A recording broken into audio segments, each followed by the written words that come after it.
Hello and welcome to another DCM Online Academy. My name is Megan and today we're going to talk about how to import media into your Premiere Pro project. To import media into Premiere Pro, start by opening a new project or opening a previous one.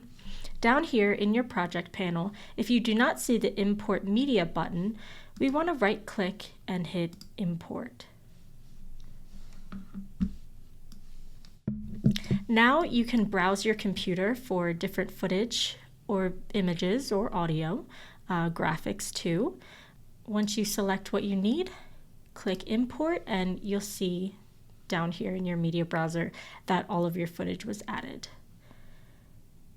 You can also drag and drop files directly from your computer's File Explorer into your project panel.